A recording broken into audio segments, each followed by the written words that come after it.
जो टॉपिक है जो हम जानेंगे वो है हमारा टॉपिक ऑक्सीकरण अवस्था। यानी कि अब हम पढ़ेंगे ऑक्सीकरण अवस्था के बारे में। क्या होती है ऑक्सीकरण अवस्था? वैसे तो आप 11th में पढ़ ली होगी आपने ये चीजें और आपको पता भी होंगी, बट हम इसको इसलिए पढ़ रहे हैं और समझ रहे हैं क्योंकि इसी के आधार पर हमारा ये पूरा चैप्टर जो है वो, यानी कि जो भी हम अभिक्रियाएं पढ़ेंगे वो उन्हीं पर बेस्ड है। ठीक है, चलिए तो सबसे पहले हम देखते हैं कि ऑक्सीकरण अवस्था जो होती है वो होती क्या है। ठीक है, तो बच्चों ऑक्सीकरण अवस्था किसी भी तत्व पर जो आवेश उपस्थित होता है उसे कहते हैं ऑक्सीकरण अवस्था। यानी कि तत्व पर जो भी आवेश उपस्थित है, अब वो आवेश क्या हो सकता है? वो आवेश धनावेश भी हो सकता है, वो ऋणावेश भी हो सकता है, क्योंकि हमें पता है कि तत्वों पर क्या होता है, या तो धनावेश या ऋणावेश या फिर कोई आवेश नहीं, यानी कि उदासीन। ठीक है, अब बात जब हम कर रहे हैं ऑक्सीकरण अवस्था की, तब हम वहां पर देखते हैं कि क्या धनावेश है, क्या ऋणावेश है, जो भी या उस पर है या नहीं है, तो वही उसके क्या कहलाती है, ऑक्सीकरण अवस्था। ठीक है, फॉर एग्जाम्पल जैसे कि मान लीजिए Cl2। अब Cl2 पर यहाँ मेरे पास कोई आवेश नहीं है, तो इसका ऑक्सीकरण अवस्था यानी ऑक्सीडेशन स्टेट क्या हुई बच्चों? 0। ठीक है, इसी तरह से नेक्स्ट एग्जांपल ले सकते हैं हम, जैसे फ्लोरीन F2, इसके क्या है? 0 है ना। H2, यहाँ पर H2 के क्या है? 0, यानी कि यहाँ पर कोई भी आवेश उपस्थित नहीं है, तब उस केस में इनकी ऑक्सीकरण अवस्था क्या हुई? 0, है ना। अब देखो अगर कोई आवेश उपस्थित कैसे होगा वो हम कैसे जानेंगे? देखिए फॉर एग्जाम्पल HF है ना, ये हमारा एग्जाम्पल है। ठीक है, तो हाइड्रोजन पर हमारा कौन सा आवेश होगा? +1, और फ्लोरीन पर क्या होगा? -1। ठीक है, तो यहाँ पर हम बात करें हाइड्रोजन के लिए हमारा ऑक्सीडेशन स्टेट कितना है? +1 ऑक्सीकरण अवस्था, और फ्लोरीन के लिए हमारी ऑक्सीकरण अवस्था क्या है? -1। ठीक है, और एग्जांपल लेके इसको और अच्छे से क्लियर कर लेते हैं। यानी कि इन पर जो भी आवेश उपस्थित है वही क्या है? इनकी ऑक्सीकरण अवस्था। ठीक है, नेक्स्ट इसके अलावा और एग्जांपल लेके इसको समझते हैं हम अच्छे से। कैसे? फॉर एग्जांपल यहाँ पर अगर मैं बात करूं सोडियम हाइड्राइड NaH की, ठीक है, तो सोडियम हाइड्राइड में क्या होगा? इसमें देखिए, इसमें सोडियम पर होगा मेरा +1, सोडियम पर क्या है? +1, और हाइड्रोजन पर क्या है मेरा? -1। अब आप कहोगे मैम यहाँ तो +1 था, यहाँ -1 है। देखो बच्चों, जो हम बात करते हैं ऑक्सीकरण अवस्था की, तो यह अलग अलग होती है, कोई फिक्स नहीं है कि भाई इसकी +1 है तो हमेशा +1 ही रहेगी। यहाँ पर ये क्या है? यहाँ पर जब ये फ्लोरीन के साथ था तो उसका +1, लेकिन जब धातु के साथ ये हाइड्राइड बनाता है तब उस केस में इसकी हो जाती है -1। ठीक है, तो इस तरह से ऑक्सीकरण अवस्था जो है वो परिवर्तित होती है, अलग अलग रहती है। ठीक है, यानी एक ही तत्व जो है वो अलग अलग ऑक्सीकरण अवस्थाएं प्रदर्शित करता है। ठीक है बच्चों, डिपेंड करता है कि वो किसके साथ बंध बना करके एक कंपाउंड या एक यौगिक बना रहा है। ठीक है, अब देखो जैसे हम बात करते हैं यहाँ पे, देखो H2O की अगर हम बात करें, H2O, ठीक है, अगर H2O की बात करेंगे तो यहाँ पर हाइड्रोजन के लिए क्या है? हाइड्रोजन के लिए क्या हो जाएगी यहाँ पे बताइए? अगर हम इस तरह से करें H2O, तो हाइड्रोजन के लिए कितनी हो जाएगी हमारी? हाइड्रोजन के लिए यहाँ पर है हमारी +1। ठीक है, और ऑक्सीजन के लिए यहाँ पे हो जाती है, क्योंकि हम इसको कैसे करते हैं? ऐसे क्रॉस, ऐसे क्रॉस। ठीक है, तो हाइड्रोजन पे +1 और ऑक्सीजन पे -2। -2 कितनी है? ऑक्सीजन पे। ठीक है, अब यहाँ पर अगर हम बात करें किसकी? O2F2। ठीक है, यानी कि अगर हम बात करते हैं बच्चों किसकी? O2F2 की।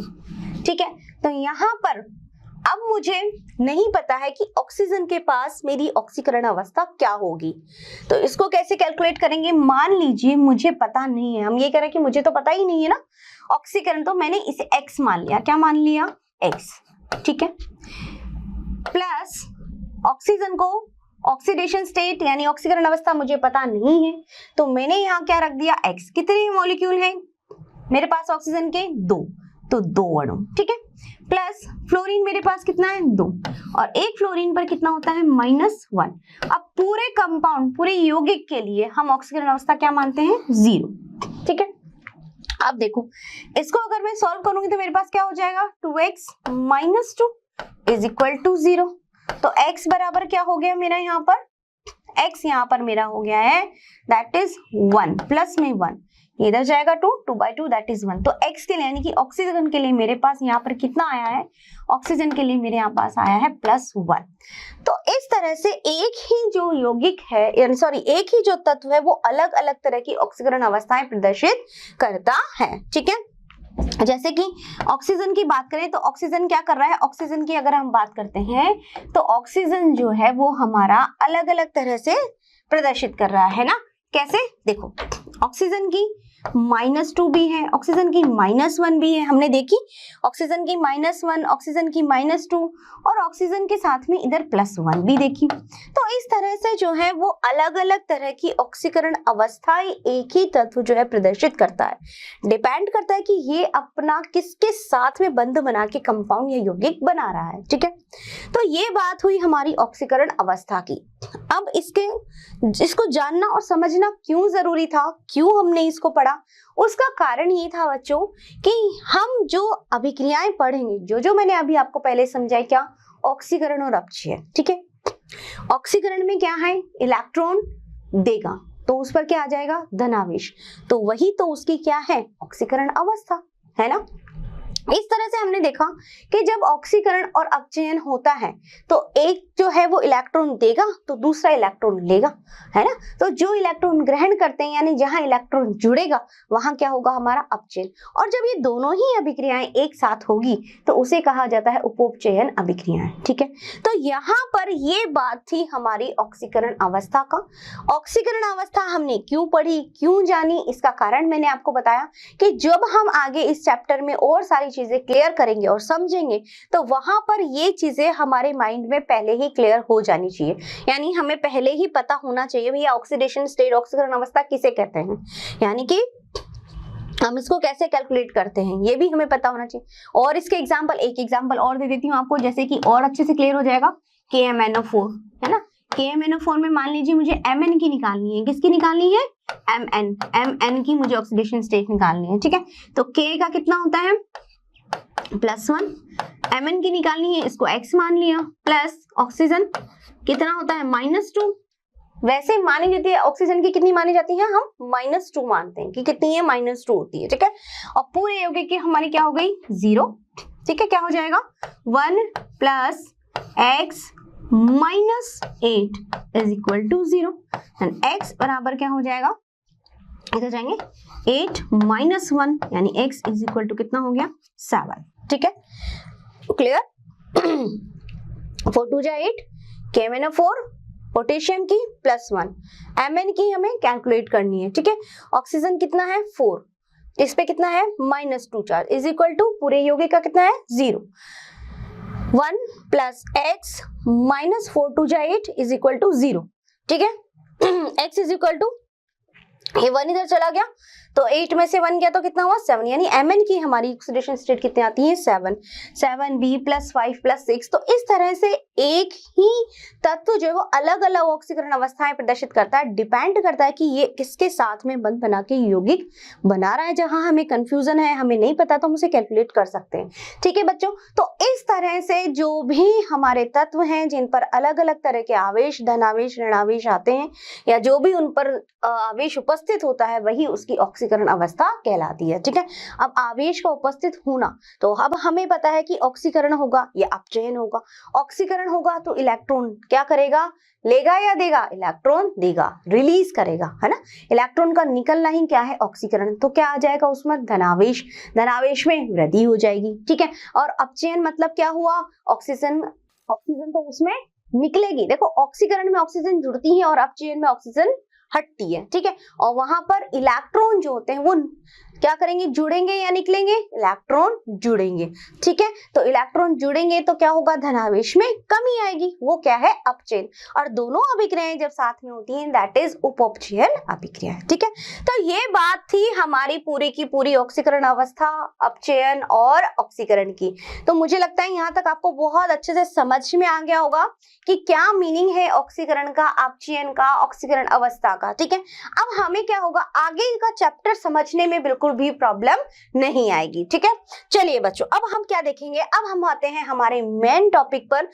तो बच्चों, हमने यह तो समझ लिया और जान लिया कि किस तरह से ऑक्सीकरण अभिक्रियाएं होती हैं, अपचयन हो रहा है और ऑक्सीकरण अवस्था क्या होती है। ठीक है, यानी ये तीनों बातें, ये सारी बातें हमारे दिमाग में क्लियर हो चुकी है। ओके, अब क्या देखेंगे हम, अब हम जानेंगे सबसे इंपॉर्टेंट चीज क्या, वैद्युत रसायन में जैसा कि हमने पढ़ा कि वैद्युत रसायन का मतलब क्या है कि जहां हम रासायनिक ऊर्जा और वैद्युत ऊर्जा का आपस में रूपांतरण जो है उसको हम पढ़ते हैं। ठीक है, इसके लिए कुछ हम बेसिक्स बातें जो हैं वो हम जान रहे हैं और समझ रहे हैं, जिसमें हमने ये देख लिया कि ऑक्सीकरण अवस्था कैसे निकालते हैं, अपचयन क्या चीज है और ऑक्सीकरण क्या है। ठीक है, अब देखो यहाँ पे आपको कुछ दिख रहा होगा, बैटरी दिख रही है, सेल दिख रहे हैं। ठीक है, क्या है ये वो युक्ति या डिवाइसेस हैं, यानी कि ये वो युक्ति हैं जिनके द्वारा विद्युत ऊर्जा को रासायनिक ऊर्जा में तथा रासायनिक ऊर्जा को विद्युत ऊर्जा में रूपांतरित किया जाता है। ठीक है, यानी कि आपने ये जो सेल आपको दिख रहे हैं, तो सेल है क्या चीज, सेल जो है या बैटरी जो उसमें क्या है, सेल है। तो सेल जिनमें की विद्युत ऊर्जा तथा रासायनिक ऊर्जा का आपस में रूपांतरण संभव है। ठीक है, अब देखो आपने अलग अलग तरह के सेल देखे होंगे, देखे कि नहीं देखे, बैटरी देखी है, कैसे देखी है, रिमोट जो आप यूज करते हो, टीवी देखते हो, सबके पास में टीवी है, सबके घर में है ना, रिमोट भी सब इस्तेमाल करते हैं। तो रिमोट में जो है आप जब उसको यूज करते हो तो आपने देखा कि बैठे बैठे आराम से आप चैनल चेंज करते हो, क्या है उसमें, सेल। मोबाइल आप यूज करते हो, मोबाइल में क्या है, बैटरी। कार में क्या है, बैटरी। घर के में हमारे सबके घर में वॉच लगी होती है, घड़ी लगी होती है, उसमें क्या होते हैं, सेल। टॉर्च में क्या काम आते हैं, सेल। तो इस तरह से अलग अलग तरह से हम लोग हमारी डे टू डे लाइफ में, यानी कि हमारी जो रोज की दैनिक दिनचर्या, उन सब में हमको ये सारी चीजें देखने को मिलती हैं, है ना, और हम इनको यूज करते हैं। मोबाइल तो जैसे आजकल बहुत ज्यादा जरूरी हो गया है हमारे लिए, है ना। तो यहाँ पर हम बात कर रहे हैं अलग अलग डिवाइसेस की, यानी कि सेल की। तो सेल क्या है, सेल क्या है, जो कि विद्युत ऊर्जा और रासायनिक ऊर्जा का रूपांतरण उसी से ही संभव हो पाया है। ठीक है, अब देखो इसमें हम क्या कर रहे हैं, हम जो सेल यूज करते हैं, जैसे कि मान लीजिए हमने जो घड़ी में यूज कर रहे हैं हम, या टॉर्च में यूज कर रहे हैं सेल, तो ये जो सेल होते हैं इनमें ऐसा क्या है जो इनसे विद्युत उत्पन्न हो रही है, यानी कि इसके अंदर कुछ पदार्थ तो ऐसा है, बिल्कुल है, इसके अंदर कुछ रसायन भरे हुए हैं ना, कुछ रासायनिक पदार्थ है। तो यहाँ पर हम क्या कर रहे हैं बच्चों, रासायनिक ऊर्जा, क्या कर रहे हैं, रासायनिक ऊर्जा को किसमें परिवर्तित कर रहे हैं हम, विद्युत ऊर्जा में। किसमें, विद्युत ऊर्जा में। ठीक है, यानी रासायनिक ऊर्जा का विद्युत ऊर्जा में रूपांतरण हो रहा है जब हम सेल इस्तेमाल करते हैं।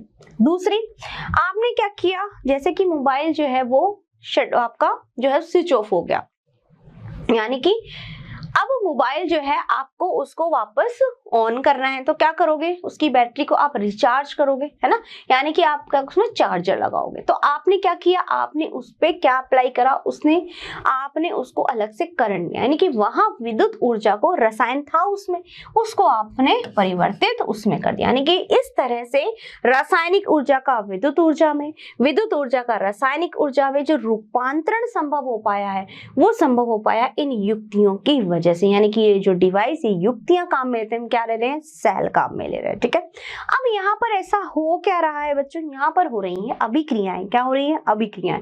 और अभिक्रियाएं किस तरह की अभिक्रियाएं हो रही हैं, यहाँ पर जो अभिक्रियाएं हो रही हैं वो है एक तरह स्वतः अभिक्रियाएं, अपने आप होने वाली अभिक्रियाएं हो रही है ना। और दूसरी तरह से अभिक्रिया कैसी हो रही है, जहां पर हमें अलग से एनर्जी देनी पड़ रही है।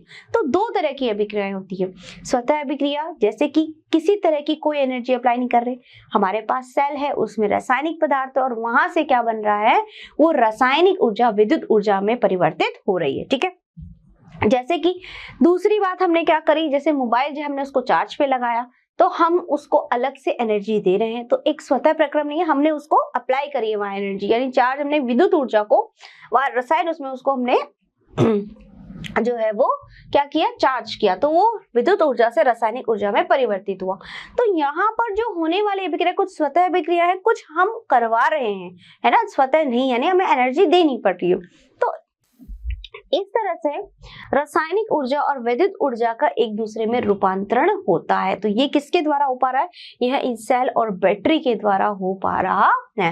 तो यहाँ हम इस चैप्टर में वैद्युत रसायन में हम क्या पढ़ेंगे, हम पढ़ेंगे कि यह युक्तियां कैसे वर्क करती है, यानी किस तरह से यहाँ पर हम रूपांतरण करेंगे, हम किस तरह से विद्युत ऊर्जा को रासायनिक ऊर्जा में बदलेंगे, रासायनिक ऊर्जा को वैद्युत ऊर्जा में बदलेंगे, ये होगा कैसे, यानी कि इनकी कार्य प्रणाली कैसे होगी। तो इसके लिए हम आगे हमारे लेक्चर में क्या जानेंगे बच्चों, हम जानेंगे सेल के बारे में, ठीक है। तो हम अलग अलग तरह के सेल पढ़ेंगे, उन सेल में हम ये देखेंगे, ये जानेंगे, यानी कि जो मैंने ये बताया आपको कि अलग अलग तरह के सेल है, अब ये अलग अलग तरह के सेल कौन कौन से सेल है और कैसे इनकी कार्य प्रणाली होगी, वो हम जानेंगे हमारे अगले लेक्चर में, ठीक है बच्चों। तो मुझे लगता है यहाँ तक आपको वो जो है अच्छे से समझ में आ गया होगा, सब चीजें जो भी मैंने आपको बताई, सारी बेसिक्स कॉन्सेप्ट जो भी मैंने आपको बताए, यानी जितने भी हमारी आधारभूत संकल्पनाएं थी, मुझे लगता है कि आपको अच्छे से क्लियर हो गई होगी। अब आप आराम से समझ पाओगे इस चैप्टर को, यानी कि हमने क्या देखा, हमने इसमें देखा किस तरह से अपचयन होता है, किस तरह से ऑक्सीकरण होता है, ऑक्सीकरण अवस्था कैसे निकाली जाती है, ठीक है। और हम बात कर रहे हैं वैद्युत रसायन की, तो वैद्युत रसायन की परिभाषा क्या है, वैद्युत रसायन में हम क्या कर रहे हैं, विद्युत ऊर्जा को रासायनिक ऊर्जा में परिवर्तित कर रहे हैं, किसकी हेल्प से कर रहे हैं, कुछ युक्तियां, कुछ डिवाइसेस हैं, क्या है वो, सेल है। अब हम पढ़ेंगे इन सेलों में होने वाली अभिक्रिया, यानी कि ये जो सेल है इनमें कैसे क्रियाएं होंगी, कैसे रासायनिक अभिक्रिया होंगी, जब जाकर के ये एक दूसरे में रूपांतरित होंगे, यानी कि विद्युत ऊर्जा रासायनिक ऊर्जा में और रासायनिक ऊर्जा विद्युत ऊर्जा में, ठीक है बच्चों। तो मुझे लगता है आपने मेरे साथ में बहुत अच्छे से पढ़ा और समझा होगा इसको सब ध्यान रखिए। Thank you.